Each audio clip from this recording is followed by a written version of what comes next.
Não? Agora foi. Pode sentar, gente. Bom dia a todos, todas, que eu não falei ainda.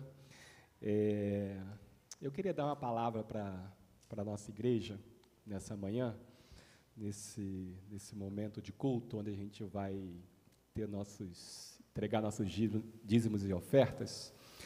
Eu acordei cedo hoje, bem cedo. Não é normal não, ainda mais no sábado. Mas eu queria estar aqui às 9h30 na escola bíblica, que não é dominical mais, né? Como é que chama isso? Escola bíblica sabático? Por causa do tema, enfim. E acordei, eu tenho feito isso já há uns 2 anos, talvez.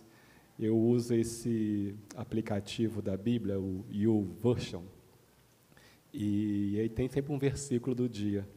E o versículo é o de Filipenses 1:3. Então, hoje, bem cedinho, eu acordei, abri o aplicativo, e aí eu li.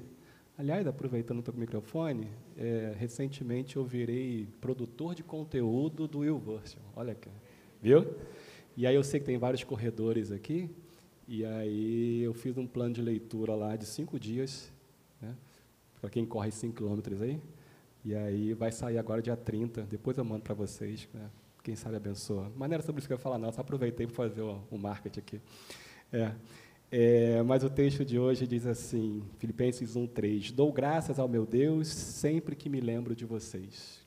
Paulo está falando ali, que ele sempre agradecia, né, a igreja de Filipe, e eu achei tão singelo isso, né, dou graças ao meu Deus sempre que me lembro de vocês. E aí eu lembrei da nossa igreja, né, porque eu sempre dou graças ao meu Deus quando eu me lembro da nossa igreja, da nossa comunidade aqui, do que Deus está fazendo aqui.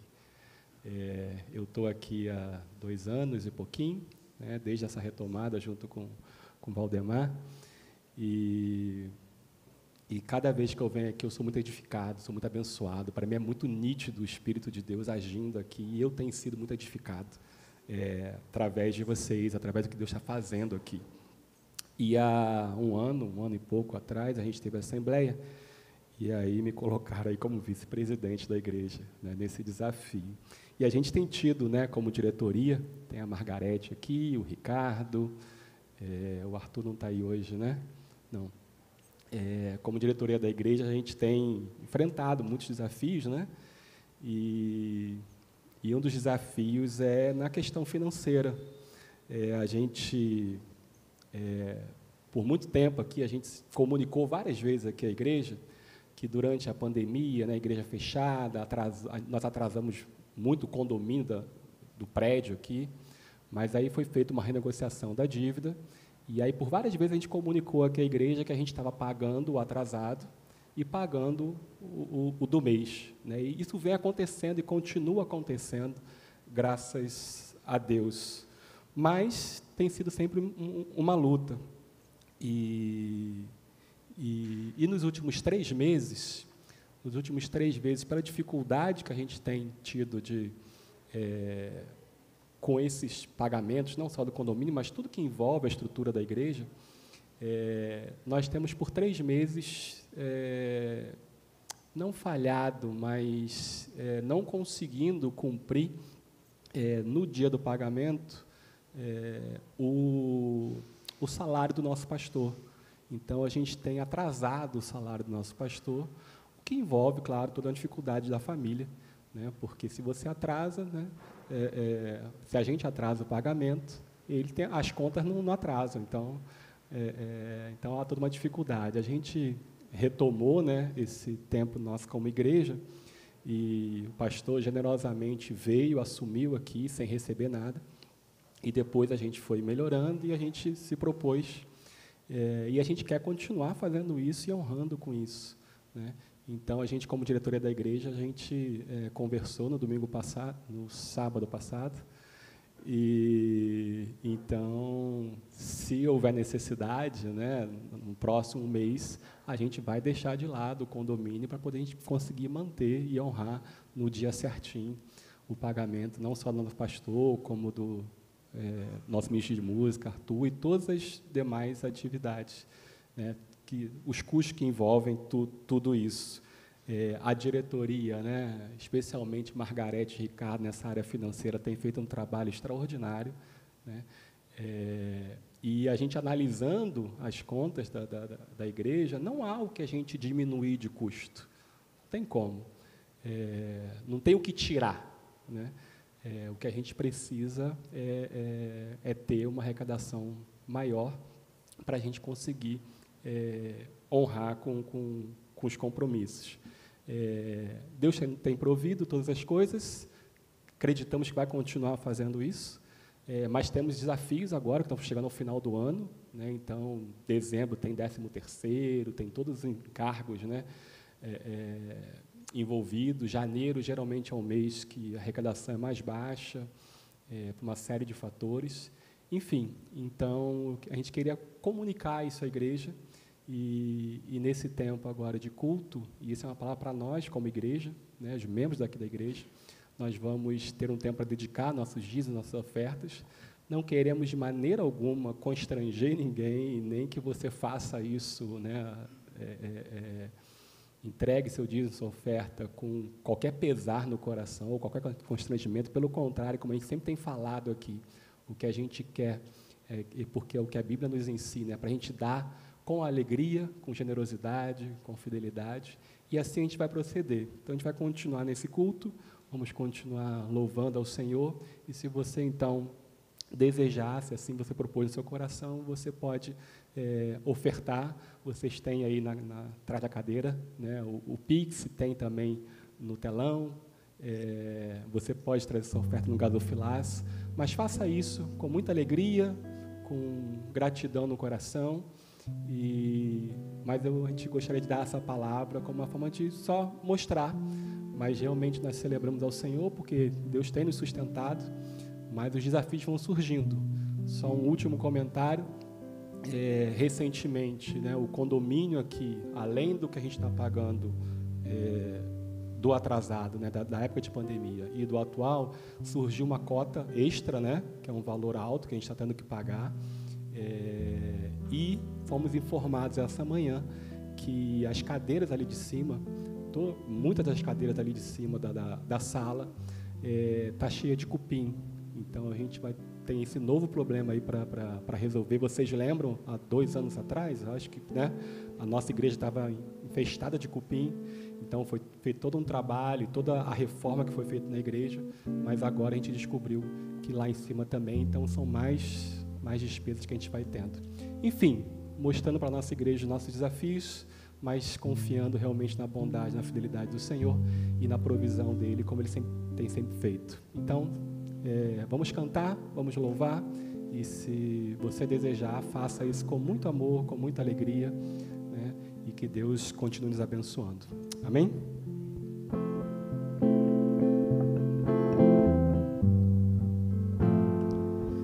Te amo, Deus, tua graça nunca falha, todos os dias eu estou em tuas mãos, desde quando me levanto até eu me deitar, eu cantarei da bondade de Deus. Vamos cantar: és fiel em todo tempo, és fiel em todo tempo,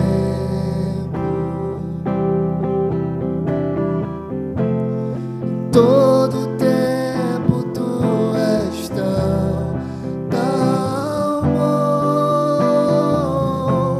com todo o fôlego que tenho, eu cantarei da bondade de Deus.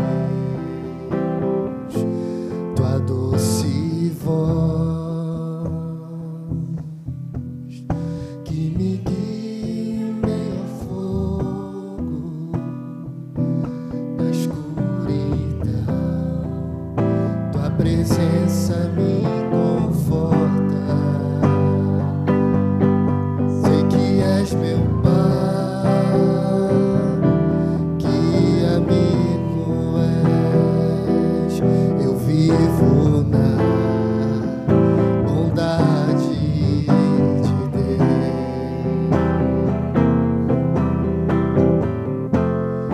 És fiel em todo tempo,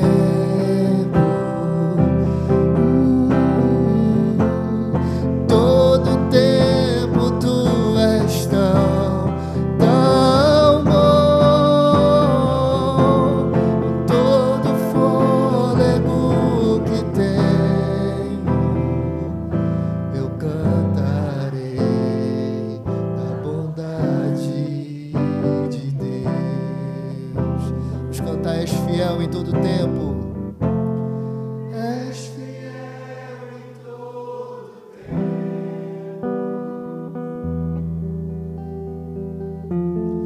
todo tempo tu és tão bom, com todo o fôlego que tenho, cantarei da bondade de Deus. Eu cantarei da bondade de Deus. Eu cantarei da bondade de Deus.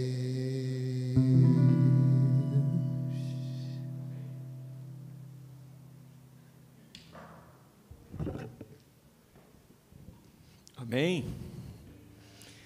Gente, nós iniciamos hoje aqui às 9h30 da manhã uma conversa muito produtiva, muito boa. O difícil foi parar para o café, porque deu uma vontade enorme de alongar.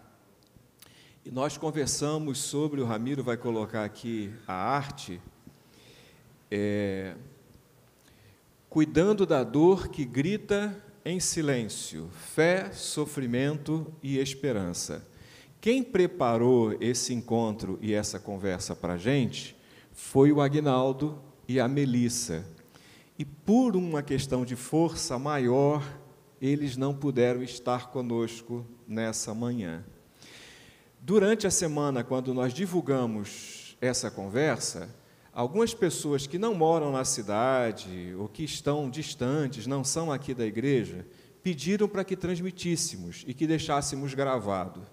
Então, o que seria uma atividade para a escola bíblica, nós trouxemos para o momento do culto. Mas nós já tivemos aqui na escola bíblica, a partir das 9h30, parte dessa conversa, que foi muito, muito, muito bom. Um desejo enorme de alongar aqui, e já nos abençoou muito. E a gente vai ter oportunidade de explorar mais isso. Vou pedir um favor a vocês que estão aqui, à minha direita. Pula para cá. E vocês que estão distantes, chega para frente. Pode ser? Ficar bem juntinho, bem acolhedor. Perceberam que a gente trouxe as cadeiras para frente? Há uma carência, quem está aqui na frente está se sentindo só, e está querendo todo mundo perto. E a gente puxou para cá. Desse lado ficou só o Ramiro, coitado. Na interação com o pessoal que estiver em casa, o culto está sendo transmitido. Então, pessoal aí, por favor, sinaliza para a gente. Eu não vou ficar olhando, eu até abri aqui, mas eu não vou ficar olhando. Nós vamos ter aqui um momento de exposição, né? Nós temos 2 convidados, o nosso abraço, de novo, para o Aguinaldo e para a Melissa. Eles não ficaram livres, vamos ter oportunidade de reeditar, talvez até, né, no próximo domingo a gente continue, sábado, desculpa, Luca, a gente retome. Mas antes, nós tivemos aqui às 9h30, 2 pessoas que nos visitam. A gente gostaria que elas se apresentassem. Uma mineira de Juiz de Fora, fica em pé, por favor, diga teu nome. Meu nome é Carla, sou de Juiz de Fora e sou de Muito bom, muito bom. Ela falou que sempre passava aqui na frente, né? E pelos horários a porta estava fechada. Hoje estava aberta e ela entrou. Simples assim, né? Então, Carla, muito bem-vinda. Ela já esteve aqui com a gente, já participou, foi um prazer. E além da Carla, Marcilene.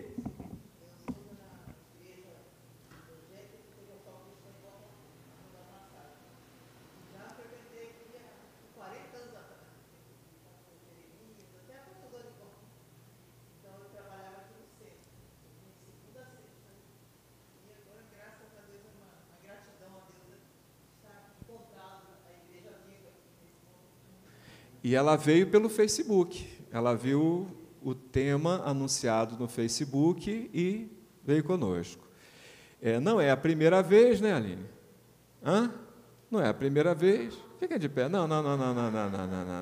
Ela está olhando para o chão para ver se eu esqueço ela, mas não esqueci.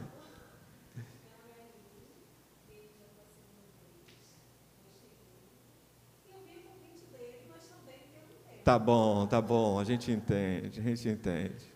Então, muito bem, na terceira vez que você vier, você não precisa mais se apresentar, tá bom? Então, pode vir. Pode pedir uma música, tá? Muito bom. Mais alguém nos visita, não? Se não, nós vamos aos convidados de hoje, começando da dona Patrícia da Mota Vieira Figueiredo. Ela é membro aqui da igreja, ela é psicóloga clínica, pode sentar, ela é professora universitária na área de psicologia e tem trabalhado com um grupo de psicólogos, fazendo supervisão, fazendo formação, né? E é um prazer tê-la aqui. Sinta-se à vontade, tá? Marcelo é pastor batista, não é não? Psicólogo. Ué, cara, fica tranquilo, vai dar tudo certo. Fica tranquilo, cara, fica tranquilo. E ele também é psicólogo, né? Trabalha com a psicologia clínica. Essa apresentação é importante porque ambos conhecem bem de igreja, né? Eles não estão aqui, né? Não vão, enfim, a gente não vai misturar as estações, mas a partir desse conhecimento e desse tema, o Aguinaldo convidou 4 pessoas que têm a ver com saúde mental. Esse é um tema que está na sociedade, que está nas nossas casas e que precisa estar nas nossas igrejas. né? Então, eu vou pedir que a Patrícia comece fazendo uma breve exposição, uma introdução, depois o Marcelo faz no tema vamos dizer, os registros que vocês julgarem necessário, e depois, então, eu tenho aqui algumas questões, né, que eu vou lançar aos dois, e, posteriormente, vocês vão interagir, tá? E não precisa ser necessariamente pergunta, pode ser uma colocação, pode ser uma experiência, e assim a gente vai ter hoje pela manhã, neste culto, uma conversa, e a conversa cuidando da dor que grita em silêncio.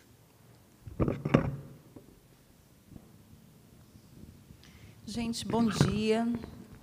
Fiquei pensando aqui, eu acho que é a segunda vez no ambiente de igreja que eu falo sobre essa temática.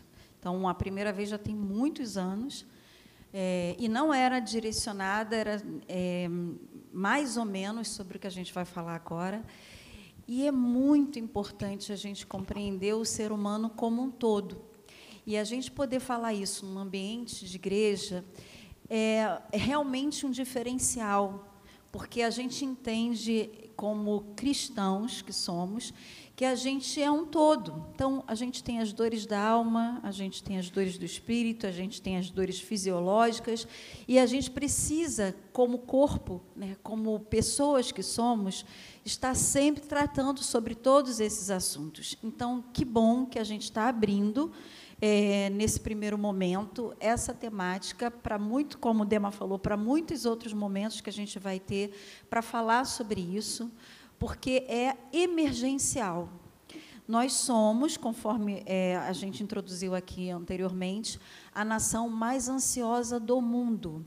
E ansiosa no sentido do transtorno de ansiedade, ou seja, de doença, de pessoas precisando de acompanhamento psiquiátrico, psicoterápico, e, infelizmente, poucas são as pessoas que procuram ajuda, e também a gente tem muita carência de saúde pública para atender essa demanda tão crescente. E aí a gente vê um número crescente de pessoas adoecendo nessa área, jovens, que é um fator que a gente precisa muito refletir sobre isso. O que está acontecendo com os nossos jovens que estão tão adoecidos, que estão tão carentes existencialmente, que estão com tão pouca escuta? Então, quando a gente se propõe a refletir sobre isso, a gente está falando de todos nós, como nação. Se a gente é a nação mais ansiosa do mundo, nós estamos todos adoecidos. Todos estamos precisando olhar para essa temática com cuidado e uma atenção significativa. Não é algo mais que a gente precisa esperar um tempo para pensar. Agora, há pouco tempo, o governo federal lançou uma necessidade, que é uma emenda, que é a NR01, que as empresas são obrigadas, né, ou são convidadas e obrigadas a instituírem saúde mental naquele ambiente, justamente por conta do nosso adoecimento. Para vocês terem uma ideia, no ano passado, 2024, o número de pessoas que pediram afastamento do emprego por conta de saúde mental, então, encostada, assim como a gente fala no senso comum, no INSS, foi um número absurdo, muito grande. Eu sei das estatísticas, mas eu sei pelos atendimentos. Quantas e quantas pessoas apresentando burnout, que é justamente um tipo de estresse específico relacionado a esse mundo do trabalho, mercado de trabalho, a convívio significativo com pessoas. Então, a gente é uma nação estressada. E a gente estava falando anteriormente, o Arthur até puxou essa bola, que o número de pessoas estressadas é muito presente em pessoas do gênero feminino. Então, as mulheres estão mais estressadas, mais adoecidas, e é algo para a gente pensar.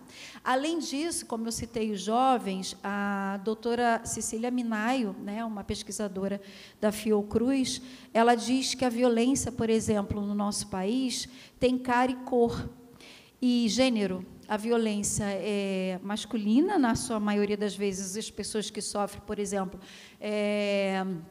homicídio, são jovens, homens, negros e favelados. E aí a gente já está... Isso eu estou provocando também uma outra reflexão no seguinte sentido. Existe uma camada muito excluída que nem é alcançada no sentido de saúde mental e que está sofrendo muito com adoecimento psíquico, que é essa camada que eu acabei de descrever. Então, se a gente for pensar em várias categorias, a gente vai pensar no adoecimento generalizado. Outro grupo que também tem mostrado muito adoecimento psíquico, eu acompanhei um trabalho de doutorado, inclusive, de uma pessoa que estudou sobre pastores que estão adoecidos e vindo até ao suicídio, que também é um crescente número. Eu estou apresentando para vocês esses dados estatísticos para a gente começar a compreender a necessidade e a gravidade do que é pensar em saúde mental. Embora a Organização Mundial de Saúde defina a saúde mental como um bem-estar que possibilite, de uma maneira objetiva, que possibilita a pessoa lidar com as adversidades da vida, ou seja, as adversidades, elas vão vir, mas uma pessoa que tem saúde mental, que tem bem-estar, ela sabe lidar com isso de uma maneira mais adequada frente aos desafios que virão. Isso não significa que ela não vai esmorecer, que ela vai estar bem, que vai manter uma saúde mental linear, não, mas ela tem recursos para lidar com essas adversidades que necessariamente virão. Então, não tem como a gente fugir e pensar que isso não existe ou não nos atinge.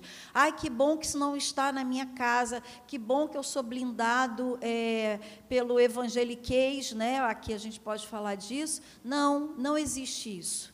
A igreja é lugar de gente. Se é lugar de gente, é lugar de dor, é lugar de silêncio, é lugar de sofrimento, e a gente precisa tratar desse assunto com essa honestidade que a gente está se propondo a começar a conversar sobre isso a partir de agora. Então, que a gente se proponha, como pessoas, a estar abertos e atento a essa temática tão rica e necessária, tão presente, tão imediata e emergencial, eu chamaria assim, e por isso a gente vai começar a conversar sobre isso hoje. Me alonguei, né? Desculpa. Maravilha, está ótimo. Marcelo.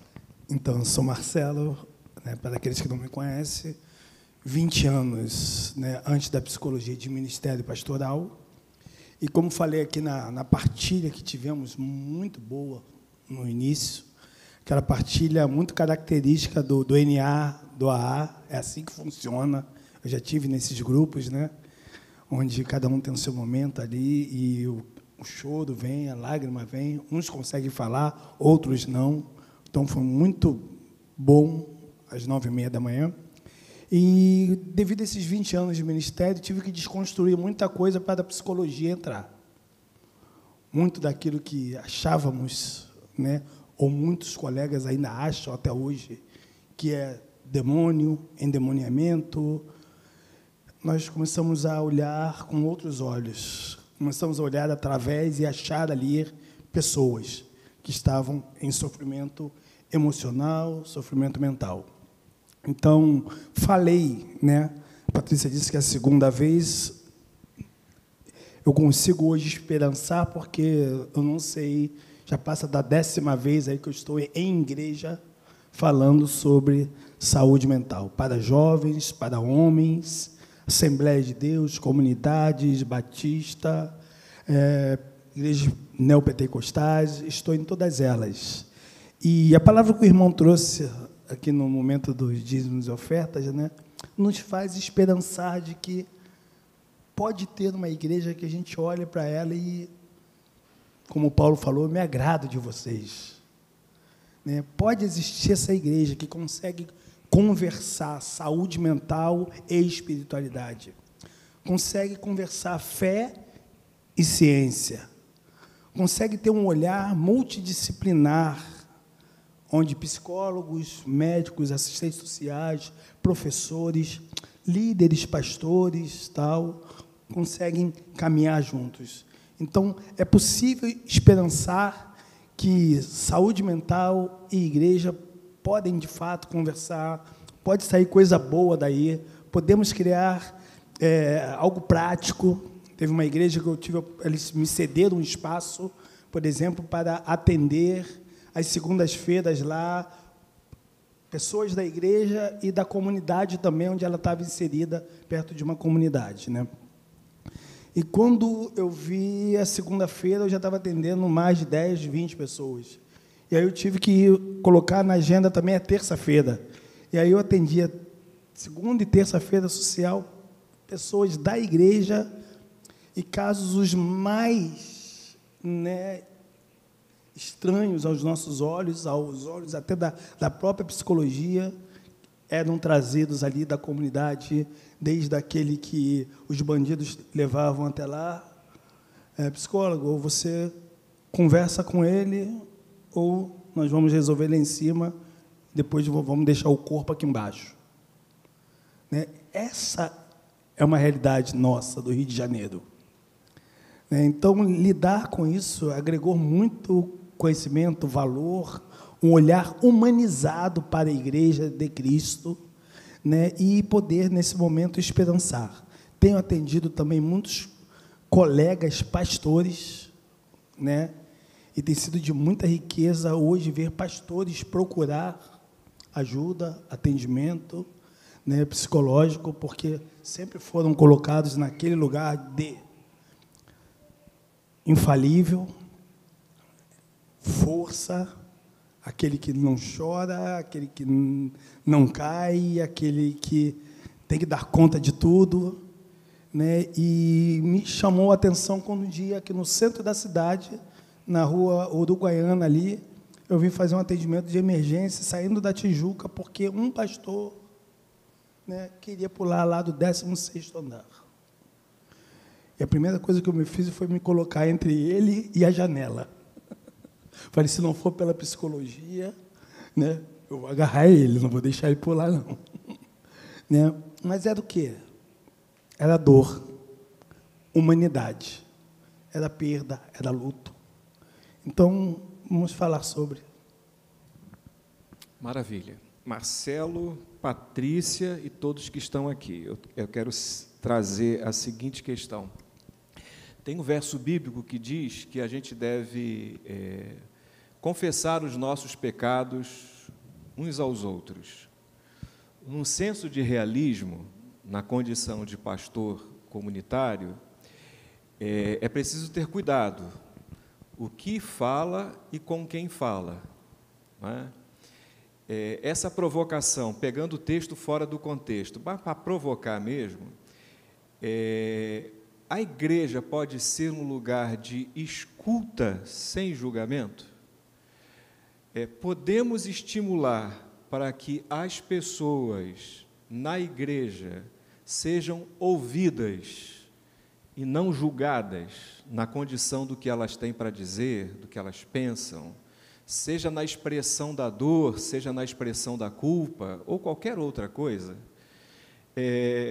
A igreja pode ser uma comunidade de escuta? Como que vocês traduzem essa situação? Bem, primeira coisa que eu percebo é a necessidade da gente admitir o nosso preconceito. A gente só consegue se movimentar, sair de algum lugar, quando a gente admite quem a gente é.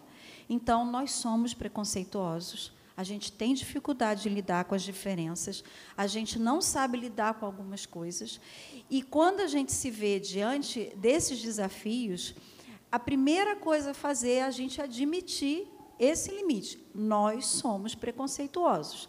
Preconceituosos enquanto sociedade e, fundamentalmente, como religiosos. E, para você poder estar com o outro, você precisa partir desse princípio. Para mim, não existe outra possibilidade a não ser essa. Depois que a gente encara isso, a gente tem como admitir e trabalhar-se para estar com o outro que é necessariamente diferente de mim. A história, o que ele gosta, a orientação sexual, a cor da pele, o nível socioeconômico e vários outros fatores constituem significativas diferenças. E se eu não me disponibilizar a escutar pelo viés da empatia, ou seja, de eu entender o outro pelo outro, como ele funciona, historiá-lo, ou seja, ele se constitui como ele é, porque ele tem uma história, ele tem uma vivência, ele tem experiências que, se eu não conseguir olhá-lo como um todo, eu vou necessariamente avaliá-lo, condená-lo. Não vou nem julgar só, eu vou condená-lo. Então, é necessário, mais do que emergencial, enquanto Igreja de Cristo, a gente se despir da nossa arrogância religiosa, desse lugar que a gente tem se colocado de santidade, né, quase que hierárquico, né, como eu falei anteriormente, e que afasta a pessoa, porque a gente faz um movimento para afastar. E me perdoe, meu pastor, meu marido, que existem igrejas, né, eu escutei isso em atendimento, que existe espaço VIP. E eu fiquei tentando elaborar como é que pode ter espaço VIP, espaço exclusivo para algumas pessoas, e outras não podem nem chegar perto. Então, essa igreja está explicitando as diferenças, mas, às vezes, a gente tem espaço VIP existencial, que você faz a diferença aqui, emocional, cognitivamente, sem que o outro saiba, mas você está fazendo questão e não trazê-lo para o pertencimento. Gente, a gente precisa admitir que isso habita em nós. Isso habita em nós. Nós somos constituídos desses preconceitos, estou usando de propósito preconceito para afirmar a construção etimológica da palavra, porque a gente precisa saber que a gente é constituído disso. Nós somos assim. E admitir isso vai ser o primeiro passo para a gente começar a se trabalhar o acolhimento, o respeito e as diferenças. E pelo viés da empatia. E se tem alguma dúvida de algum modelo, pega o Cristo. Ele fez questão de estar com as pessoas marginalizadas. Ele fez questão de estar perto de pessoas que provavelmente eu e você excluiríamos. Não íamos desejar estar perto.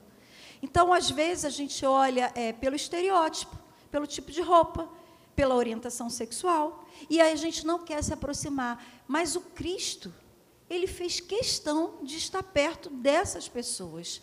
Ele fez questão de priorizá-las, inclusive. Entre um grupo e outro, ele priorizava esses excluídos. Isso habita em mim? Senão, a gente precisa repensar a nossa profissão de fé, a nossa escolha enquanto seguidores do Cristo. E, fundamentalmente, a nossa humanidade. Porque, assim, se o outro tem mazelas, eu usei uma expressão aqui na escola, que meus alunos sabem que eu uso, né, Lília e Marcelo, que são as nossas perebas. Se o outro tem pereba, meu querido, olha para a sua pereba. Seja honesto para admiti-la. Porque, nesse momento que você admitir as suas, você se disponibiliza para admitir que o outro também tem e pode ter. Ou seja, a gente está no mesmo lugar enquanto existência. Cada um nas suas vivências, na sua história, mas estamos no mesmo lugar. Então, é possível, sim, a gente construir uma comunidade de respeito, de aceitação, de acolhimento. Mas o primeiro passo é a gente admitir que a gente não sabe lidar com isso, que a gente tem preconceito mesmo, que a gente não lida bem com as diferenças, porque aí, sim, a gente se disponibiliza a refletir, a gente se propõe a estar com o outro, como o outro é, e aí as coisas podem fluir. Maravilha. Marcelo? É a teoria paradoxal da mudança, né? Eu só começo a mudar quando eu realmente reconheço que não mudei. E vamos pensar que tipo de igreja queremos ser. Partindo do princípio que me olhei, me vi nesse lugar de preconceito, que tipo de igreja queremos ser? Queremos ser uma igreja cristocêntrica, comunidade que acolhe, que inclui, que abraça, onde as pessoas se sentem pertencidas, ou queremos ser uma igreja de entretenimento, por exemplo, que acho que, teoricamente, estão em alta no momento, onde ninguém se conhece. Fui lá, né, peguei a minha porção, cumpri meu rito, né, oraram por mim, colocaram um talite, colocaram alguma coisa, fizeram algum ritual lá, e vou para casa, né? Está tudo certo. Não conheço ninguém, durante a semana não trocamos nada. Queremos ser uma igreja cristocêntrica, de comunidade, que tem um preço, né? Tem um preço, né? Por exemplo, o irmão Aguinaldo não está aqui, mas a gente já oramos por ele, estamos preocupados com ele, vamos depois entrar em contato com ele. Uma igreja de entretenimento, ele não está aqui, ele seria menos um número, né? E o convite bíblico, né? A Patrícia falou, o lado pastoral fica contigo. O convite bíblico lá de Mateus 11 é 28, né? É: vinde a mim, todos os que estão cansados e sobrecarregados, e eu lhes darei descanso. Tomem sobre vocês o meu jugo e aprendam de mim, pois sou manso e humilde de coração, e vocês encontrarão descanso para as suas almas, pois o meu jugo é suave e o meu fardo é leve. Amados, é Cristo falando. Então, podemos. Eu ouso esperançar que podemos ser essa igreja que acolhe, que inclui, uma igreja onde a escuta é presente, onde a partilha se dá em grupos de homens, em grupos de mulheres, em grupos de jovens, onde tem partilha, onde tem troca, onde tem escuta, mas, né, vencer nessa primeira etapa ali, onde nós conseguimos detectar em nós os preconceitos, as nossas barreiras, as nossas mazelas, e a partir daí, então, se esvaziar para vamos construir algo novo. Aqui, não é simples, né, quando a gente coloca as linguagens, não em confronto, mas em contato, né? Pessoas hiperansiosas, pessoas que estão diante de, inclusive, crise de ansiedade. Quando elas expressam isso num ambiente de igreja, num ambiente de fé, parece que tem ali um déficit de fé, um déficit de confiança, ou está em falta. Então, para além da minha dificuldade, existe ainda um acréscimo de culpa. A depender do culto, eu vou sair do culto me sentindo mais culpado do que antes. Não é? Por quê? Porque eu ando... Como é que diz o verso? Não andeis ansiosos por coisa alguma. E aí eu posso me apropriar dessa linguagem, eu que estou vivendo com um quadro de ansiedade, e me sentir muito mal, porque não deveria estar assim, porque sou uma pessoa de fé. Eu estou tentando confundir as linguagens, eu estou fazendo de propósito. Por outro lado, tem a questão macro, né? Uma palavra macro que é depressão. Não é? Então, para muitos, no ambiente de igreja evangélico, a depressão também tem a ver com não confiar, não entregar, não se alegrar. Isso. Então, Lucão, o que a pessoa se sente? Ela se sente assim, eu não posso ficar deprimida. Mas o lugar de escuta e fala, eu não posso expressar que estou no quadro de depressão. A igreja não é o lugar para que eu manifeste esta minha pereba, essa minha dificuldade. Não é um lugar que vai acolher, porque parece que, infelizmente, em alguns ambientes mais radicais, a pessoa é até convidada para o exorcismo, né, para um culto de libertação. Eu já ouvi isso aos montes, depressão não é coisa de crente, né, ansiedade não é coisa de crente. Isso vai se avolumando bastante nessa linguagem, de que parece que conviver com essas questões é negar a fé ou estar em falta com as coisas de Deus, com os propósitos de Deus. Tá, eu quero tirar desse quadro maior e quero trazer mais para situações também assim do dia a dia, né? Tem um livro que vendeu muito, que é um dos grandes, não só para especialista, mas um best-seller, que é Mentes Ansiosas, que é um quadro sobre adolescentes e jovens que estão lidando com um quadro intenso de ansiedade e tem diversas relações, mas uma das relações é a relação com o mundo digital, né? Como que isso tem provocado dificuldades na saúde mental. Várias famílias lidam com situação de alcoolismo. Inclusive, membros da igreja lidam com dificuldade da doença do alcoolismo. Em várias igrejas, quando a pessoa coloca isso, ela é convidada a ser excluída. Alguém é convidado a ser excluído? É difícil, né? A linguagem não ficou boa, mas a pessoa é posta para fora. Ela é posta para fora. Por quê? Porque ela foi vista no bar bebendo uma cerveja. E, portanto, várias pessoas convivem com a dificuldade, ou elas são tidas como crentes de segunda categoria ou categoria nenhuma, ou elas são expulsas da comunidade. E muitas dessas não estão no uso recreativo do álcool, mas estão diante de quadros de doença mental, com dificuldades reais, para não falar das drogas. Na igreja do Leme, no convívio da comunidade no Leme, um dos maiores males sociais se chama alcoolismo.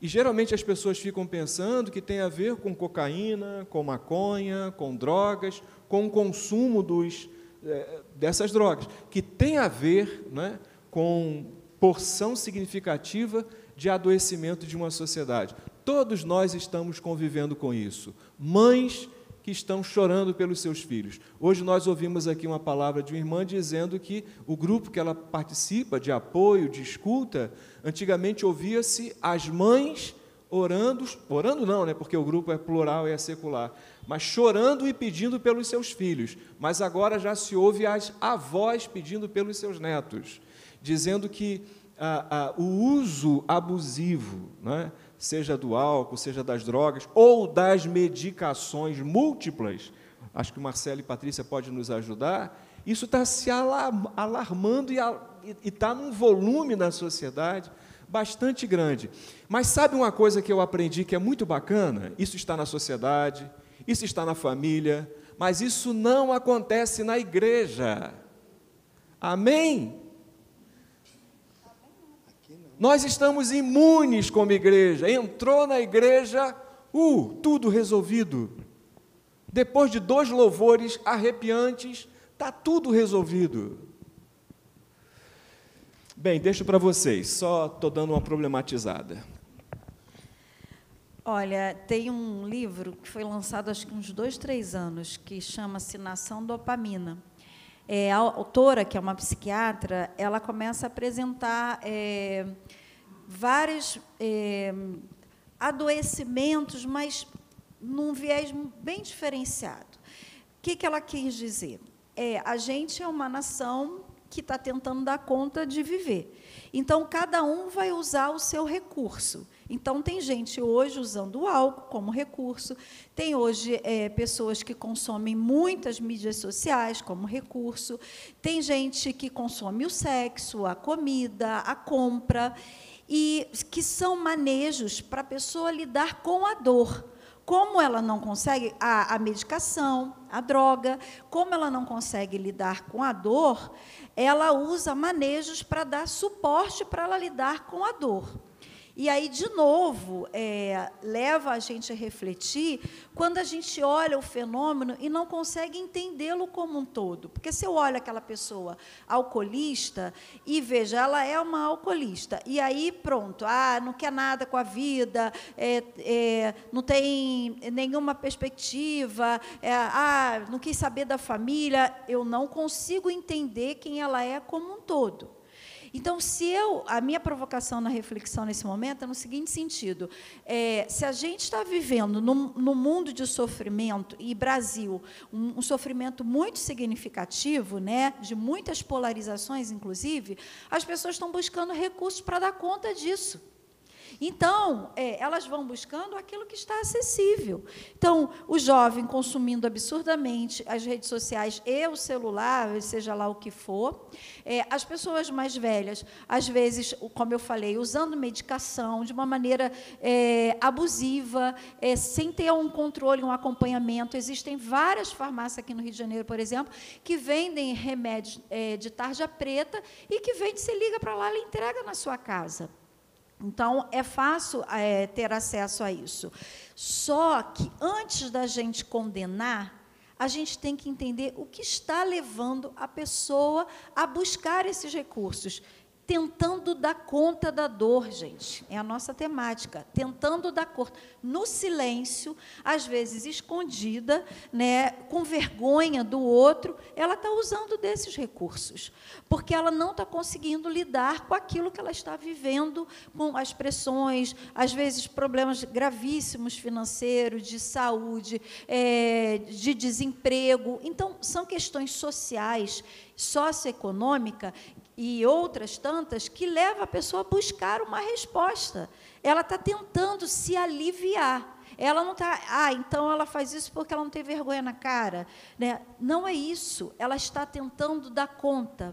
E aí, mais do que nunca, o exercício do cristianismo, de olhar para essa pessoa e compreender que aquilo é o que está sendo possível naquele momento.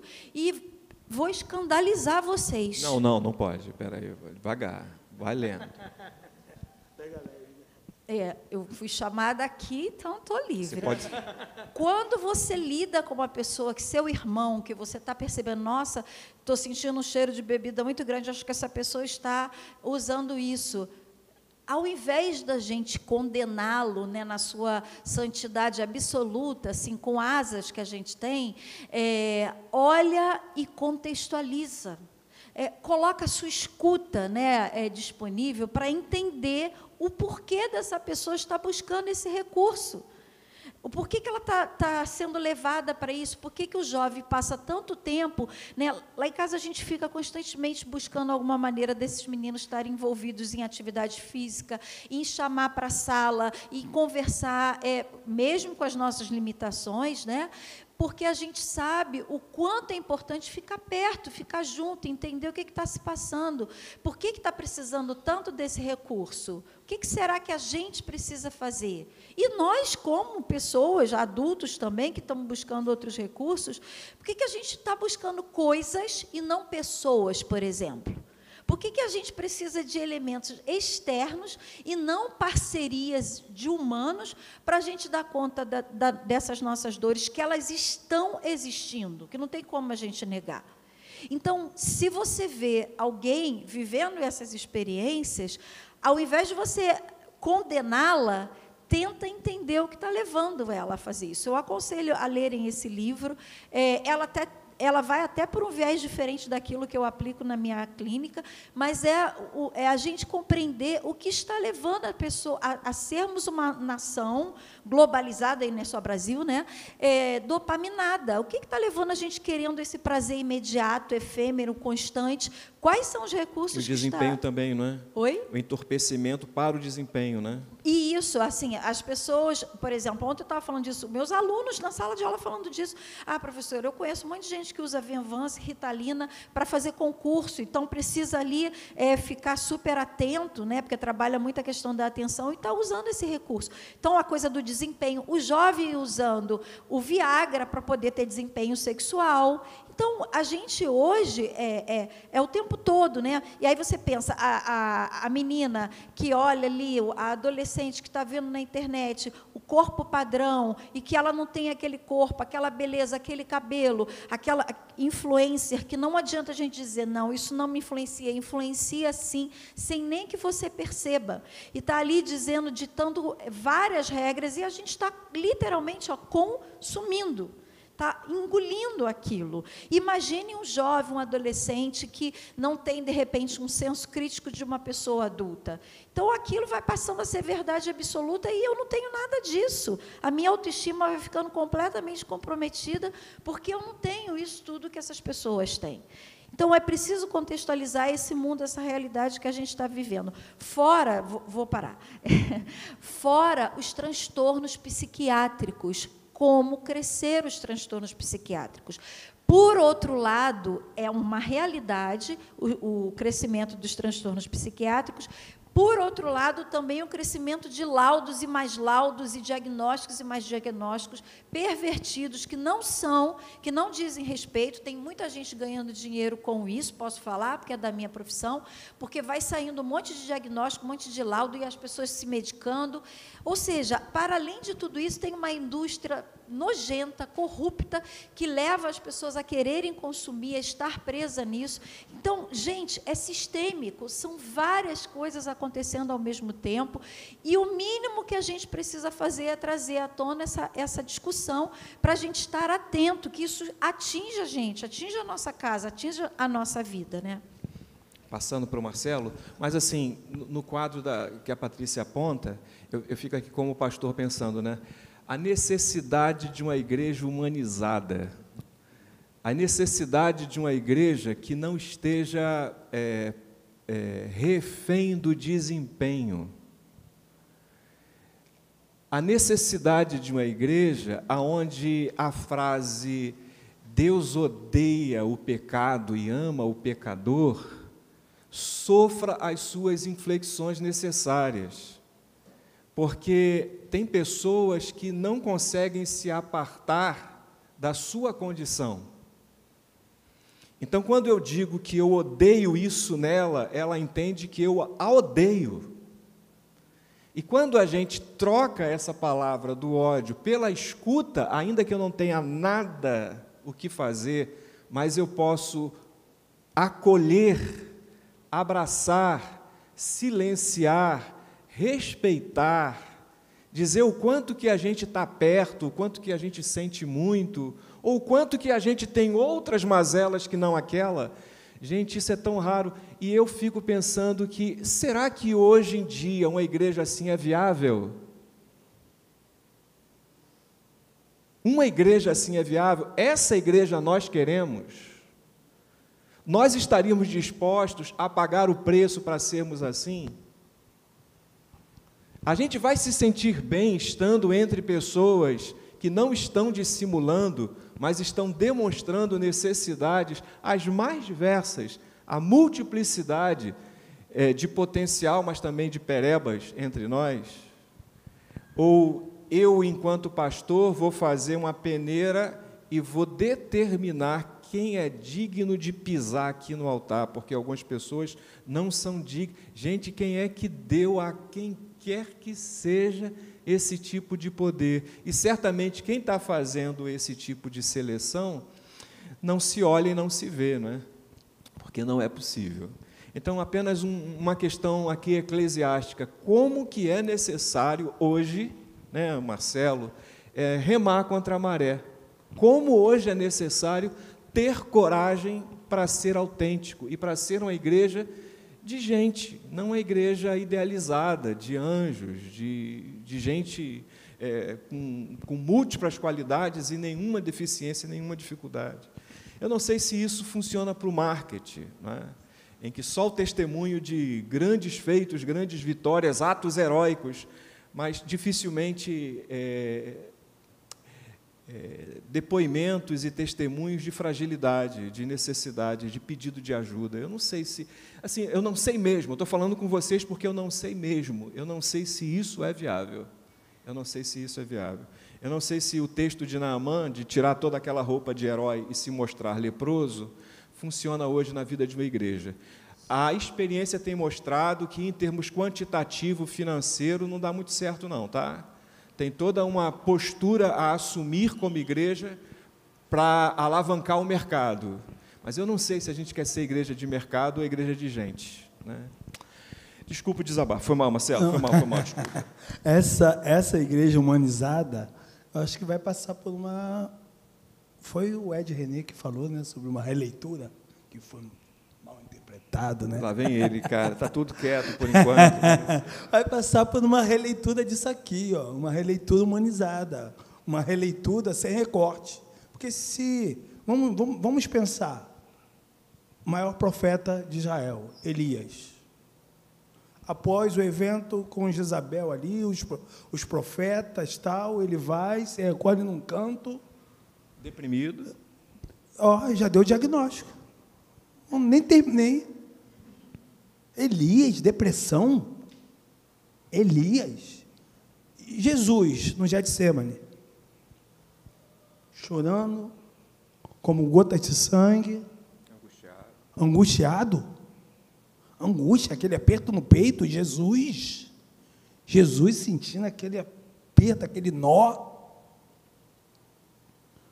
Os grandes heróis, queridos. E aí você pode pegar, como nós ouvimos sábado passado aqui, Abraão, ali ansioso e, né, Sara não tem filho, peraí, deixa eu tentar resolver. E aí, na ansiedade, Sara manda Agar, tal, e pronto, está resolvido. E vários outros episódios, né? A fúria de Pedro ali, quando corta a orelha do soldado. Se nós não olharmos para uma Bíblia humanizada, nós não temos como humanizar a igreja.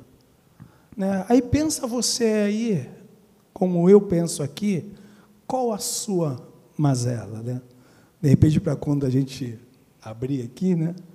Qual a sua mazela? Qual a sua participação? O que você pode trazer de, caramba, eu sou preconceituoso pra caramba.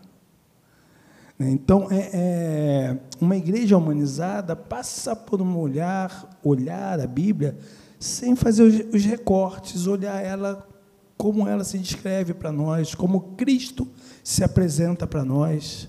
Muitas vezes sentando em uma praia, comendo um pãozinho, um peixinho, e lidando com a incredulidade dos seus discípulos, que voltaram a pescar após a sua morte.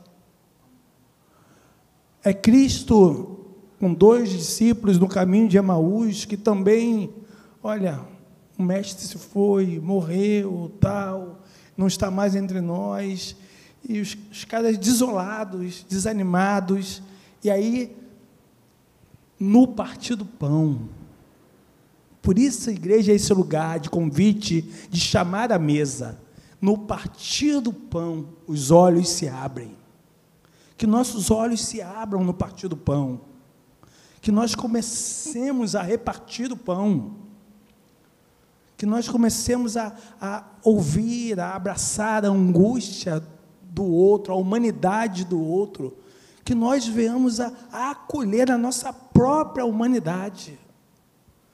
Né? Primeira coisa que detalhe interessante, né, no atendimento a líderes, é trazê-los. Desce, vamos lá, bota o pé no chão, cara, vem. Porque, geralmente, eu tenho que dar conta de tudo, eu não posso pensar isso, eu não posso pensar em desistir, eu tenho que jogar em todas as posições, eu tenho que abrir e fechar a igreja, eu tenho que visitar, e se eu não visito, se eu não faço, se isso, se aquilo, a membresia reclama. E aí, a primeira coisa você não tem que dar conta de tudo. Né? Chega desse silêncio. Aqui é o lugar onde você pode falar e dizer, olha, não estou conseguindo dar conta. Está difícil, está pesado. Só um exemplo dessa igreja de comunidade, como lá, né, no Leme, comigo foi na Caixa d'Água, em Piedade. Uma vez tinha um menino na igreja que ele aprontava ali na Igreja Batista de Piedade, da época do Vitor Valente. E o garoto criava um salseiro quando ele descia, ele corria, ele ia lá no banheiro, tal, e fazia uma bagunça, tal, mas ele pegava naquela época, tinha aquele sabãozinho, que era um negócio de vidro, que virava, né? Ele pegava aquilo ali e virava na mão. Ele lavava a cabeça dele ali. E aquilo era um absurdo para os diáconos de terno, escorregavam na igreja, por causa do piso, correndo atrás dele. E o Vitor, de uma vez, falou para mim, Marcelo, sobe o morro e vai na casa dele. Aí ele era um entre 5 filhos, tudo pequenininho. E sabe qual a estratégia da mãe daquele menino para fazê-los dormir? Dar de mamar para todos, porém, colocando no bico do peito cachaça, aguardente. Que então, assim, eles acalmavam, aquietavam. E aí, deixa eles lá, Vitor, a realidade é essa, deixa eles lá ou traz para cá? Vamos entrar nessa casa, vamos entrar nessa família, vamos cobrir aquele barraco porque está chovendo dentro, vamos arrumar cama, vamos cesta básica, vamos dar um jeito de colocar essas crianças em algum lugar, creche, escola, tal. Igreja. Isso é ser igreja. Né? Agora, ser esse modelo de igreja que temos visto crescer em número, não tem nem lugar. Não tem nem lugar. Não passa na segurança. Não passa pela segurança. Vai espantar os clientes, né? Vai espantar os clientes, exatamente. Então, é possível, sim, está doente, mas a cura, acredito que a cura, a partir daquele primeiro olhar lá para si mesmo, para essa igreja que está aí, né? A cura para ela. E esse livro que a Patrícia, ele é fabuloso, Nação Dopamina. Um spoilerzinho dele, para você ver o nível que chega a humanidade para dar conta das suas demandas. Um cara cria uma máquina para masturbá-lo, porque ele não consegue viver sem masturbação. Caso clínico. Caso clínico. É isso que chega para nós. É isso que nós, dia a dia, trabalhamos na possibilidade de levar cuidado, saúde mental, acolhimento. Né? E o segredo é... Eu creio numa premissa que não tem nada que escandalize Deus. Né? A igreja se escandaliza ainda com algumas coisas, tal, mas eu creio nessa premissa que não tem nada que o ser humano faça que Deus olhe e... Caramba, esse agora me surpreendeu. Né? Então, eu estou levando isso para a clínica. Estou indo nesse modo de... Porque a gente tem visto coisas as mais diversas, né, chegando à clínica quanto a adoecimento. E aí é de crente, não crente, umbanda, candomblé. Eu quero falar aqui até da espiritualidade como todo. Sim. Porque muitos pensavam que eu, como pastor e agora psicólogo, atenderia só crente. Não, eu atendo pessoas. Independente do gênero, da cor, da raça e da sua fé também. Né? E tem umas crentes que estão há muitos anos, candomblé, umbanda. Sim. E pessoas. Então, para o transtorno, para as mazelas, o grande desafio, quando nós estudávamos ainda lá na formação, né, para o diagnóstico, é sempre tentar olhar através do diagnóstico e achar ali a pessoa. Sim. Olha através do vício, da bebida, do álcool, olha através da pessoa dependente de droga, olha através e encontra ali o ser humano que está ali. Esse é um passo fundamental para se trabalhar com pessoas. Maravilha, Marcelo. Gente, a gente tem ainda um tempinho, a gente deu aqui um giro, né, bem genérico, bem assistemático, mas seria interessante a gente abrir um pouquinho para ouvir vocês. Tem esse microfone que possibilita o pessoal que está em casa participando também te ouça. Mas caso você julgue inoportuno e queira do seu lugar mesmo, a gente pode ouvir aqui algumas questões, acolhê-las e depois, né, Patrícia e Marcelo reagem a essas questões que vocês potencialmente queiram levantar. Mas eu gostaria que viessem numa tacada só, tá? Aí a gente vai... Tem pergunta? Aí depois pega o microfone aí, Arthur, e faz e transmite para a gente o que está vindo pela internet.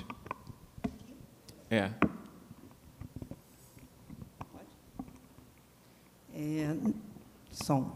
Não é uma pergunta. Quando a gente falou sobre a questão de se a igreja pode acolher, se a igreja pode ser esse lugar de escuta, né, sobre várias coisas, me veio à mente a questão do gênero feminino e masculino, e que há pouco tempo atrás, há coisa de uns 2 anos atrás, eu comecei a ouvir sobre a questão da gente tentar parar com a rivalidade feminina. Não sei se vocês já ouviram sobre isso, né? Eu acho que a gente ouve isso muito na mídia e tal, e eu tenho uma amiga muito querida que toda vez que eu chegava perto dela, eu podia estar um trapo, mas ela ia olhar alguma coisa em mim e ia falar: Guete, que brinco bonito. Ela sempre vinha com alguma palavra para que me deixasse melhor. ou então, mesmo que não fosse algum aspecto físico, mas que fala legal que você deu. Então, aquilo ali me cativava tanto, porque eu me sentia vista por ela e ouvida, né? O que eu falava para ela era importante. Eu tenho outras 2 amigas muito queridas que a gente, uma vez por ano, a gente viaja juntas. E, nesse momento, é um momento de total alívio para a alma, porque a gente fala da gente. Então, sem horários com o esposo, com filhos, enfim, é um momento de escuta. Aí eu comecei a ver sobre a questão masculina, que os homens, normalmente, eles são muito superficiais nos seus contatos de homem para homem. É sempre o assunto do futebol, é sempre o assunto do carro, é sempre o assunto... É isso, eu estou viajando, eu não sei, pode ser que eu esteja viajando, né? Lógico, tem exceções, tem exceções. Assim, para abrir o coração é muito difícil. Eu não consigo identificar isso na maioria dos homens que eu convivo. Por outro lado, você imagina um homem chegar para abrir o coração com uma amiga mulher. Também é difícil, porque, assim, a menos que ele seja um cara muito desconstruído, evoluído, isso também é complicado, porque a pessoa pode levar para um outro lugar, que é um lugar de uma intimidade que, de repente, ele tem medo da pessoa interpretar de uma outra forma.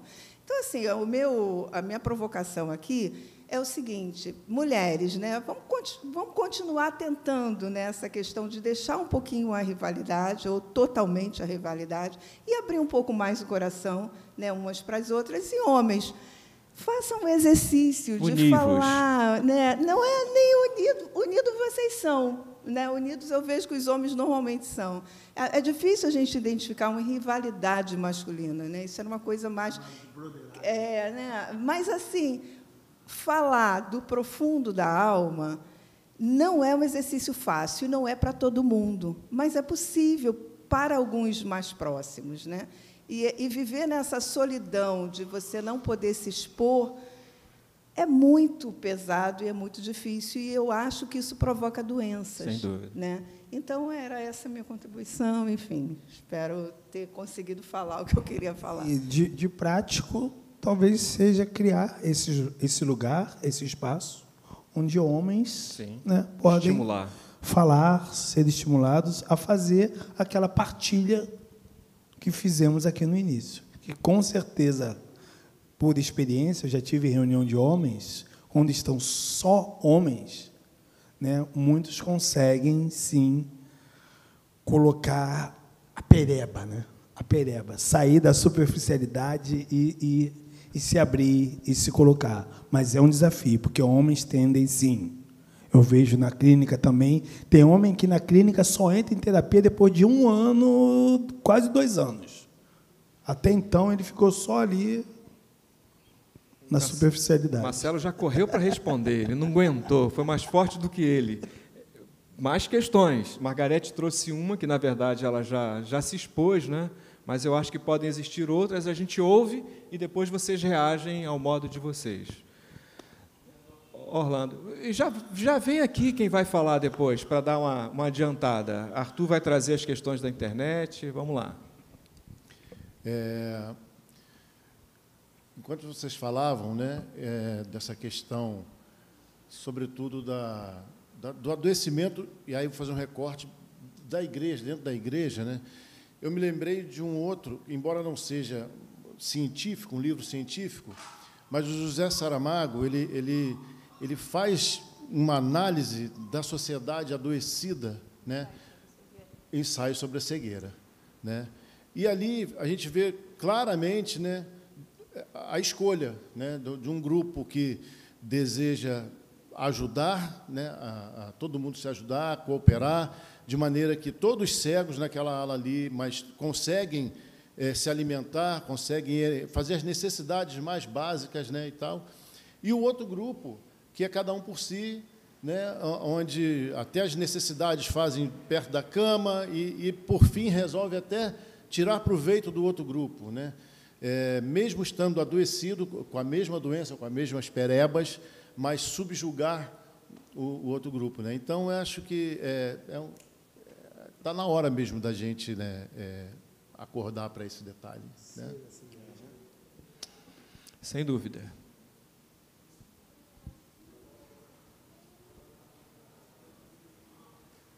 Que coisa rica, não é? Como eu estou aprendendo aqui, muito bom. Tem um espaço.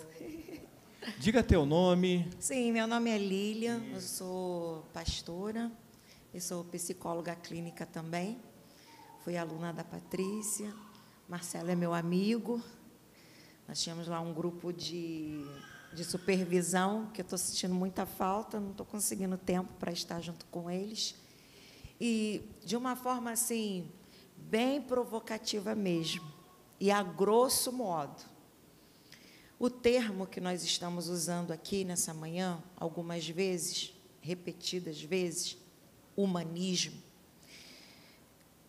Não sei por aqui, mas nós somos lá de Caxias, na nossa região, tem sido um termo demonizado no meio eclesiástico. Parece que nós estamos aqui numa contramão. O que nós estamos trazendo para essa roda de conversa é justamente o que a igreja tem combatido. Esse termo. Cuidado, o humanismo está entrando na igreja. Cuidado com o humanismo. Eu tenho escutado muito sobre isso. Então, de uma forma provocativa, eu gostaria que a Patrícia, o Marcelo, pudessem trazer um esclarecimento melhor desse viés de que humanismo, de que nós estamos falando, na verdade, porque é um termo demonizado no meio eclesiástico. Excelente, Lília. Estão notando, né? Vamos? Agora? Bom dia. Muito bom, né? Essa palestra, muito rica mesmo, necessária, né? Danúbio, né? Sou membro aqui da igreja. E eu fiquei pensando, quando você falou sobre preconceito, logo no começo, né, você falou, preconceito, beleza, é um primeiro escudo, assim. Mas eu também vejo um outro escudo, eu queria que vocês comentassem sobre isso, que é a arrogância. A arrogância, para mim, é o chão do negócio, entendeu? E eu vejo isso muito na minha família, assim, meus pais, meus irmãos, enfim. Você vê muito isso, entendeu? Aquela coisa assim de, não, eu não estou errado, você que está certo. Enfim, o contrário, né? Eu não estou... Vocês entenderam, né? Então, isso é muito complicado, né? Porque você vê a pessoa, né, agindo de uma forma que não é legal, nem com ela mesma e nem com os outros, mas a pessoa não se vê errada, né? Então, assim, não tem o que fazer, né? E aí outra coisa também que eu vejo é que para você buscar ajuda você tem que ter humildade, né?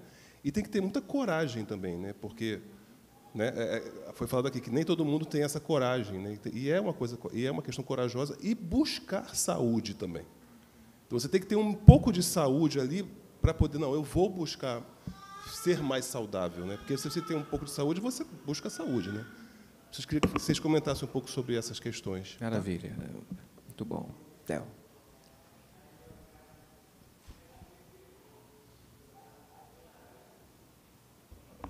Bom dia. Ou melhor, eu acho que é quase boa tarde já. A minha pergunta ela é a seguinte. Eu não falo a partir da psicologia, não falo a partir da psiquiatria, eu falo a partir da minha área, que é teologia e sustentabilidade. Então, dentro da nossa área, transtorno psíquico significa uma pessoa com alteração significativa nos processos mentais e emocionais, com dificuldade de percepção de pensamento, de humor, de comportamento e o principal para a gente, a consciência de quem eu sou. Ou seja, a consciência de quem eu sou. E isso causa, então, sofrimento, dificuldade dos seus relacionamentos e, sobretudo, impacto na vida pessoal e profissional. Então, a gente define transtorno dessa forma. É falta de consciência de quem eu sou. Então, a partir disso, nos meus 11 anos lidando com os alunos na teologia, eu fui desenvolvendo uma percepção de que algumas situações o psicólogo não conseguia captar. Algumas outras situações, o psiquiatra não conseguia captar. Então, o que a gente fez? Eu criei um grupo com o psicólogo e com o psiquiatra. E ali atendíamos os três, o teólogo, o psiquiatra e o psicólogo. E aí a gente teve uma descoberta que foi interessantíssima. A dificuldade de grande parte dos psicólogos captar aquela situação, porque o sintoma se manifestava no comportamento, mas a raiz do problema era uma amarração teológica. Então, você dava o acolhimento, você propunha o caminho, mas daqui a 4, 5 meses, o que acontecia novamente? O problema de volta, porque esse indivíduo voltava para onde? Para onde que ele voltava? Para a igreja. E na igreja, ele, de um lado, era confortado pela comunidade, mas ele era, de novo, aprisionado por uma perspectiva o quê? Teológica. Então, chegou um momento que ele ficava nessa ida e nessa vinda, e ele tinha que fazer uma escolha. Qual escolha que ele fazia? Ou eu fico com o psicólogo, ou eu fico com a igreja. Ok. Falei, será que isso é real mesmo? Passou esse período, eu passei a atender. E aí eu acompanhei um dos casos, de uma pessoa que ela se encaixava exatamente nisso. E ela ficou um período sem ter o contato com a igreja, tinha tentado suicídio algumas vezes, e quando ela melhorou, ela foi obrigada a ir à igreja, em uma situação lá adversa. E na outra semana, ela precisou começar o tratamento do zero, como se todos os sintomas de suicídio tivessem todos voltados. E como entender isso? Aí é a pergunta para vocês. Como interpretar isso? Como ajudar essa pessoa? Porque, de certa forma, o que a gente percebeu, que a questão teológica, se ela é levada para o consultório do psicólogo, o psicólogo vai dizer, não, isso não é minha área. E está certo, não é minha área. Como é que eu vou entrar numa questão teológica? E se vai para uma questão religiosa, ele também vai dizer, é preconceito. Eu não posso tratar uma questão religiosa. Mas o que a pessoa precisa é um tratamento que tem como centro a questão teológica. Então, a gente desenvolveu o transtorno teológico de Eve, que é o transtorno causado por igreja evangélica. Porque, diferente de uma pessoa que está no contexto católico, a relação que a pessoa evangélica constrói com a sua psique, de quem ela é, passa desde a escola dominical, passa pela adolescência, passa pela juventude, e é impossível separar a questão da doutrina da igreja da construção do eu psíquico dela. No contexto mais católico é possível, porque você não tem, desde cedo, as decisões centrais da sua vida mediada por uma questão teológica. Teológica, eu estou chamando aqui, é doutrinário de igreja, simplesmente isso, ok? Maravilha. Essa é a pergunta. Maravilha. A gente vai finalizar essa sessão, Arthur vai colocar o que o pessoal de casa mandou, e a gente não tem a pretensão que Marcelo e Patrícia respondam a tudo, né? Mas simplesmente reaja a algumas dessas questões. A pergunta do Marcelo Silva Soares, ele diz assim, hoje se fala muito sobre igrejas tóxicas. Quando uma comunidade de fé se torna um ambiente emocional e espiritualmente doentio, como podemos discernir isso sem cair em críticas destrutivas? E, ao perceber essa toxicidade, qual deve ser a postura saudável de um membro? Confrontar, permanecer e ajudar, ou se afastar para preservar a própria saúde espiritual? É só essa pergunta. Maravilha, maravilha. Marcelo, começa agora? Pode ser. Começar pelo meu xará Marcelo, que está de casa. Percebeu que é tóxico, né? Se eu tenho alergia a camarão, eu, Marcelo, não como camarão, não comeria camarão, né? Mas, Marcelo, você que está de casa, a escolha, a decisão vai ser sua, né? Permanecer lá e lutar. entender que já deu o seu tempo ali naquele lugar ou não, né? A escolha, a decisão vai ser sua, a partir da sua autonomia, a partir do seu autoconhecimento, saber até onde você dá conta, até onde você consegue ir, conhecendo essa igreja e vendo se nela há perspectiva de mudança ou não, ou se ela é aquilo ali e ponto, e você não vai mudar, não vai transformar, né, aquele sistema religioso. E aí você, diante disso, né, com autonomia, autoconhecimento, né, você vai tomar a sua decisão, o que pode ser, né, quando eu costumo dizer que eu posso me afastar, não entrar em contato, não tocar naquilo, não comer aquilo. Eu posso filtrar o que vem dali, né? A subjetividade de cada um que faça essa escolha com muito autoconhecimento. Perfeito. Outra questão? Queira tocar? Se for, pode? A questão da teologia eu achei interessante, porque não é do psicólogo falar sobre teologia. Não é do psicólogo eu trazer, né, para o meu cliente questões teológicas. Mas se questões teológicas são demandas trazidas pelo meu, né, cliente, com todo respeito, acolhimento, cuidado, empatia, né, eu também falo sobre teologia. Exemplo. Atendi uma senhora que apanhava do marido. Irmã diaconisa da igreja, apanhava do varão diácono da igreja. E a orientação dos pastores: varoa, permanece em oração, porque o marido, ele é santificado pela oração da mulher. Que peso sobre essa irmã foi colocado, hein? A responsabilidade passa a ser dela. Ah, querida, vamos para a sua Bíblia. Né? A sua Bíblia diz que Cristo, né, o marido deve amar a mulher como Cristo amou a igreja. Você consegue ver Cristo espancando, batendo, deixando a igreja de olho roxo? E aí fui para a Bíblia dela, teologicamente. Vamos lá.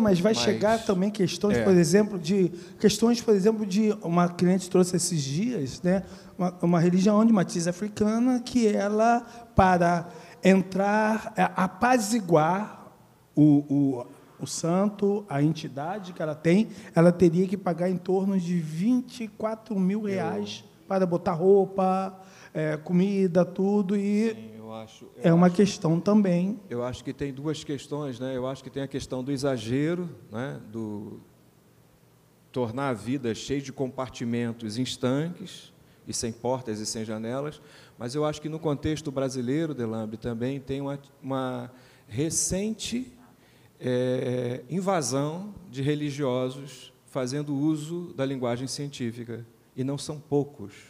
E não é apenas uma religião, mas de forma muito particular, né?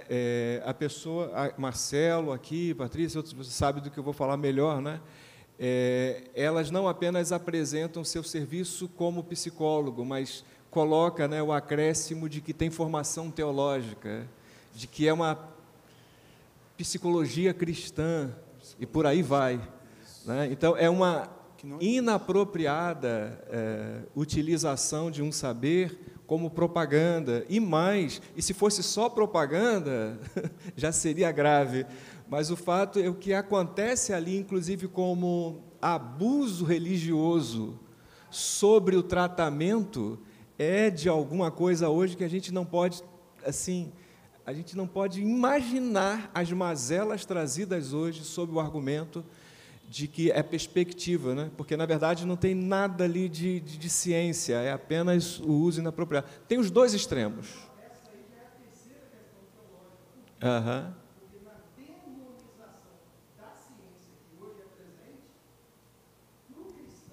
Sim. Sim, sim. Ainda não superamos o discurso de que o meu psicólogo é Cristo. Então, e esse meu psicólogo é Cristo, a única possibilidade de buscar uma ajuda é alguém que fica ali no meio termo, né? Ele é crente, e se ele for pastor, e se ele for pastora, e aí cria uma expectativa, inclusive, real, porque muitos que não fazem esse tipo de uso inapropriado, mas ficam nesse lugar, né, nesse limbo terrível. E, gente, eu sou pastor, e gente que às vezes vem conversar e diz assim, eu preciso de psicólogo, mas preciso que seja crente. Quero que seja pastor, quero que seja pastora. Bem, não entendeu o que é. Então, eu acho que tem esse outro extremo. Agora,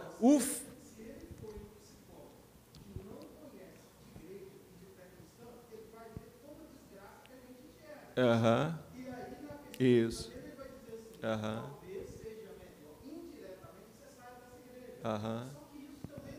Não resolve. Sim.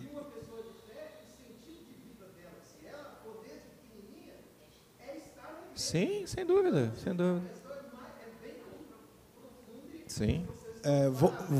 Voltando aí, nesse exemplo de casos clínicos, né, ela até me lembrou aqui de uma supervisão que fizemos esses dias, de um rapaz também, douto, muito inteligente, bem colocado na sociedade, que o psiquiatra falou, né, por causa da luta interna dele contra a sexualidade, o psiquiatra falou, sai da igreja, não é o lugar.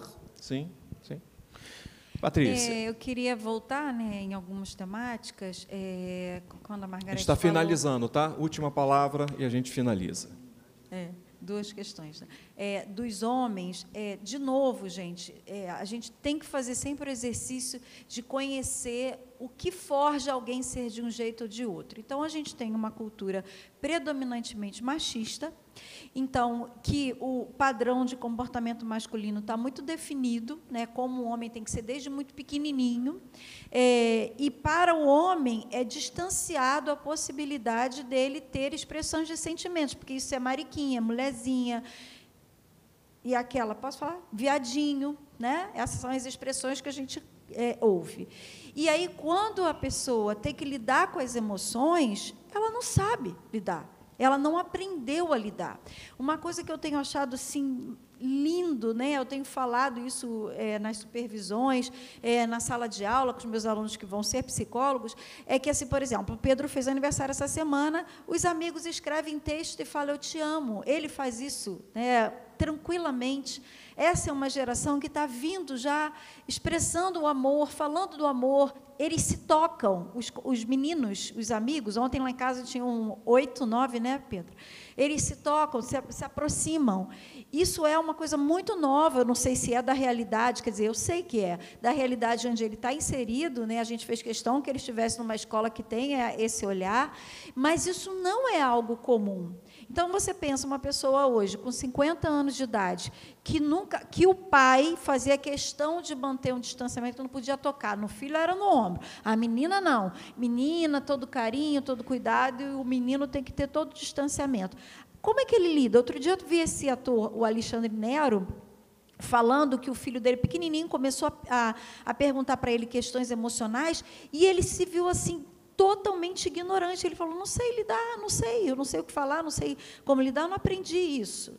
Então, não é dado, e ainda hoje não é dado, e dependendo do contexto, né, socioeconômico, não é dado ao homem a possibilidade de expressar o que sente, falar, dizer o que está sentindo. Quando uma pessoa do gênero masculino chega para atendimento, por exemplo, porque ele está com sintomas, né, porque estou sentindo uma ansiedade, não sei o que é isso, nunca tive isso, isso não é coisa de homem, muitas vezes a gente escuta isso. Então, é muito difícil lidar com isso. E que aqui seja também um espaço onde os homens tenham a possibilidade de falar, de expressar, de poder dizer que não é esse super-homem. O Stan Lee, não é isso, Luca? O Stan Lee fez questão de criar o Homem-Aranha cheio de perebas existenciais, se vocês já observaram, né? Ele tinha lá, a família era mal resolvida, aí veio um filme que ele tinha a roupa cor preta, que era para mostrar que era um outro lado dele. Aí teve... Pode, filho. Isso, mas, na verdade, era o que ele era, o agressivo. Aí tem o Iron Man, que tem um coração que não é dele, o outro lá, que é o do escudo... Capitão América, que era pequenininho, tomou bomba, ficou... E ele fala, a gente leu a biografia, porque a gente, né, por conta do Luca, a gente adorou isso junto com ele. E o Superman também, que agora, esse último, não sei se vocês assistiram, olha como isso é importante para as crianças. Esse último é tão humano que chega a ter um estranhamento, porque o que socorre ele? É um cachorro. Aí tem os outros colegas lá que vêm dar o suporte. Ele não resolve tudo, ele cai o tempo todo, ele não é lindo e maravilhoso como o outro. Tudo assim muito bem pensado. Eu falei, gente, que legal, assim, a família no final do filme, que parece sempre aquela família que, olha que loucura, a família original dele mandou ele para a Terra e se vira aí. Isso é uma loucura. Eu falei, caraca. E aí, quando ele faz a reflexão da vida no finalzinho do filme, é sobre a família que o adotou. E eu atendo uma pessoa que adotou crianças, e ela falou, Patrícia, eu comecei a chorar porque pela primeira vez eu vi um herói que foi adotado e que foi representado por mim. Olha isso, gente. Então, isso tudo para dizer o seguinte, a gente precisa criar ambientes, já respondendo a Lília, ambientes humanizados. Você sabe por que a minha hipótese, eu não posso afirmar, a minha hipótese é esse distanciamento da humanização da igreja, porque vai falar de si mesmo.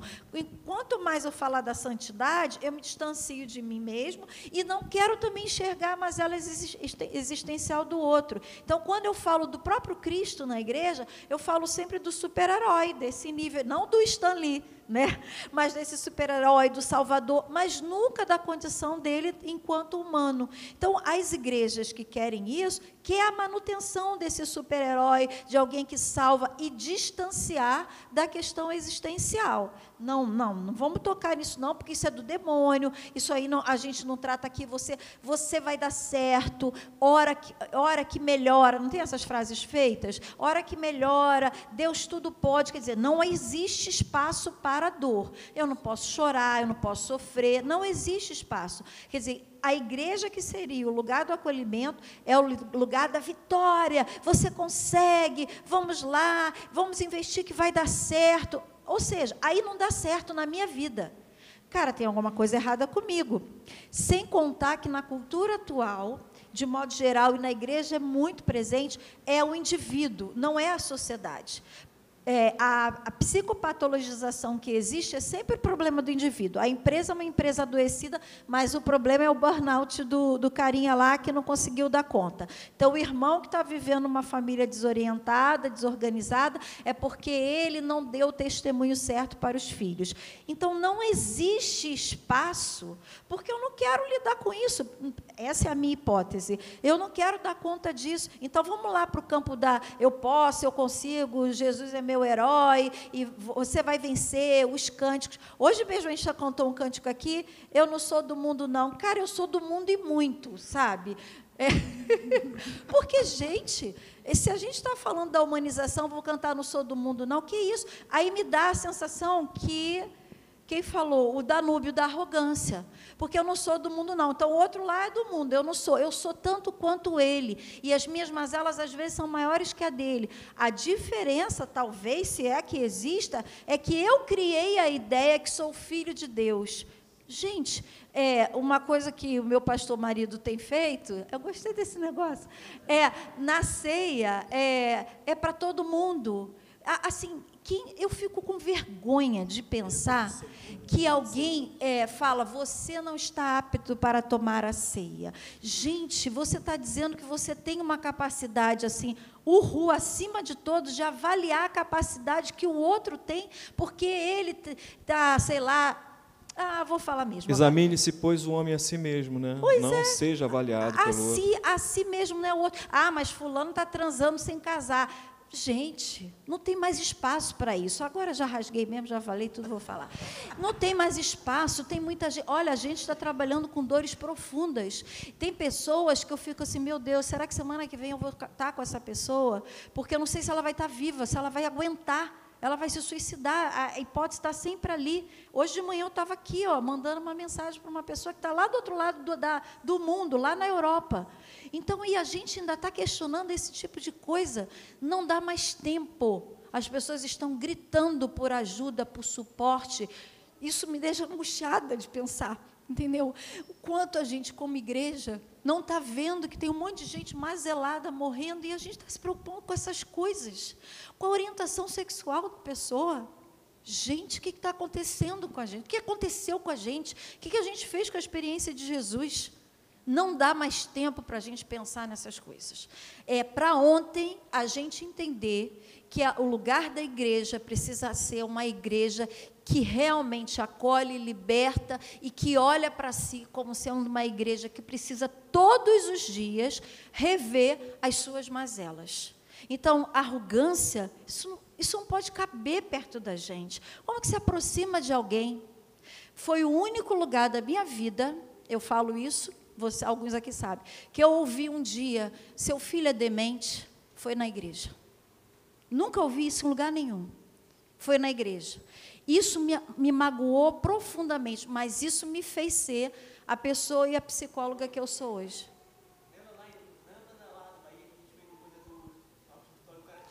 Isso, meu filho, exatamente isso. Que não cabe. Então, não tem igreja para... Exatamente. Não tem igreja para autista? Não tem igreja para quem é bipolar? Não tem igreja para esquizofrênico? Então, só tem igreja para os santos e perfeitos, imaculados e arrogantes. Que vai tudo para o inferno, então, né? Porque, assim, a gente já está se achando tanto que distanciou-se tanto do outro. Então, não existe... Há uma emergência, né? Há uma emergência, assim, da gente pensar uma igreja que seja de restauração, a começar de mim, a começar da minha casa, da minha família. Assim, eu preciso me rever, e, gente, que riqueza que há na diferença. É na diferença que a gente cresce, é na diferença que a gente aprende. Se fosse todo mundo igual, será que a grandeza de Deus em nos constituir tão diferentes tinha um objetivo primário, assim, da gente crescer e aprender, e se ouvir, e se tocar, e se rever. Então, que tudo isso que a gente está começando a fazer aqui tem um significado. A minha oração ontem, hoje, era o seguinte, que tenha significado para cada um na sua mazela, na sua existência, na sua casa, que tenha significado, e que a gente faça disso, assim, muitas outras vezes. Achei ótimo a gente trazer isso na hora do culto. O culto tem que ser isso, eu tenho certeza que a gente está cultuando a Deus, falando essas coisas. A gente precisa falar muito dessas coisas. E eu quero falar muitas outras vezes, viu? Agora eu gostei. Inclusive, essa questão da fala da mulher na igreja virou debate, né? Eu nasci igreja batista, e eu não estou falando agora de igrejas esquisitas, estou falando de igreja presbiteriana, igreja metodista, igreja batista. Voltou a ser tema se mulher pode falar, se a mulher pode usar o púlpito, se a mulher pode ser pastora, e, sobretudo, se a mulher pode ganhar mais do que o marido, não é? Se o marido pode se submeter à mulher, em termos hierárquicos. É a confusão de uma sociedade arbitrária, machista, e a igreja parece que não consegue sinalizar, né, o reino de Deus, que Jesus Cristo falou, já não há mais grego, judeu, homem, mulher, escravo, senhor, Cristo é tudo em todos. E sobre a humanização, há uma tendência teológica agora, né, Delambre e Lília, vocês tocaram na questão teológica, de que se busca o Cristo glorificado, o Filho de Deus que leva a alma para a eternidade. E se esqueceu do Cristo encarnado. E o Cristo encarnado é para ser imitado. E quando ele toma a forma de homem e se torna igual, se fez comum, é uma sinalização da glória de Deus revelada no humano. Então, o nosso humanismo, ele não é desincorporado ou apartado da figura de Jesus Cristo. Jesus Cristo é o parâmetro do humano que nós temos. E o Frei Beto tem uma frase lindíssima, que dizem que é do Leonardo Boff, que diz: humano assim como ele foi, só podia mesmo ser Deus. Então, a divindade de Jesus não elimina a humanidade dele. E a igreja precisa ser o quê? Humana, radicalmente humana. Para glorificar e para revelar a glória de Deus, a gente precisa ser humano. Então, a nossa humanidade, ela não é ideológica, ela não é política no sentido, né, partidário, mas ela é divina, né? E daí é nessa fragilidade. Sendo Deus, caramba, bota na minha lápide, Patrícia. Sendo Deus, não teve por usurpação ser igual a Deus, antes se fez igual. A oração final dele foi lá em João, capítulo 17, quando ele, no final do ministério público, ele ora. O capítulo 17 inteira é oração. Ele diz assim, Arthur: Senhor, devolve-me a glória que eu tinha contigo antes da fundação do mundo. Jesus Cristo abriu mão da glória para se fazer humano. E a igreja quer se fazer divina e quer esquecer que é humana? Não dá. Aí você diz assim: pastor, estamos na contramão, né? Beleza, mas vamos ser, né? Vamos ser. E outra coisa também, se o adoecimento é coletivo, é social, a solução é coletiva. Ela não pode ser, um pastor vai humanizar a igreja, uma visão ministerial vai humanizar, não é assim, né? Um sermão vai humanizar, não é solução humana, é muito mais no gesto do que propriamente na demarcação de uma teologia. E que a gente siga assim adiante. Muito bom, gente. Diferente, a gente não combinou que seria assim. Alongou um pouco, a Patrícia falou mais do que todo mundo. Muito mais. Mas não, está perdoada.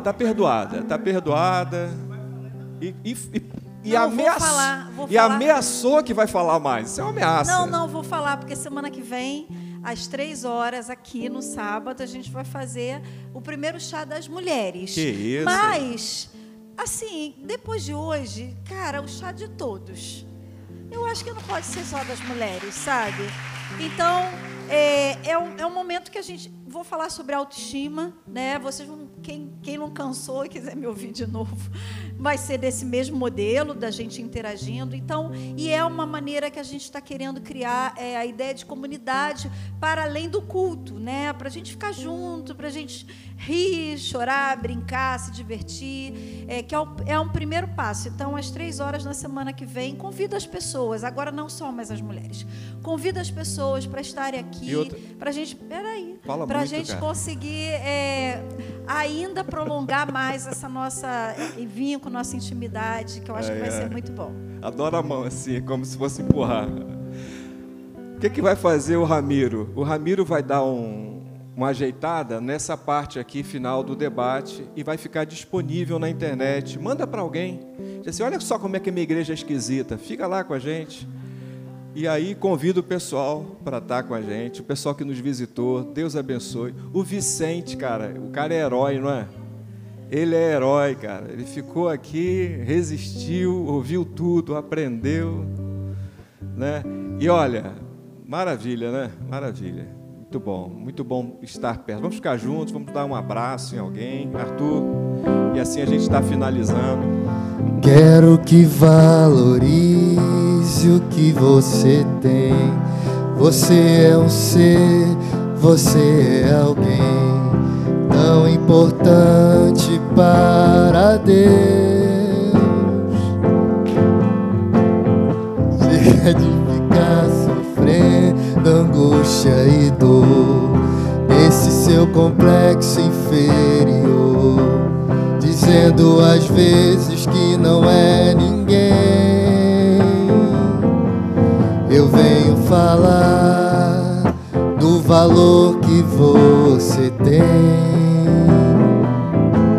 Eu venho falar do valor que você tem. Ele está em você, o Espírito Santo se move em você, até com gemidos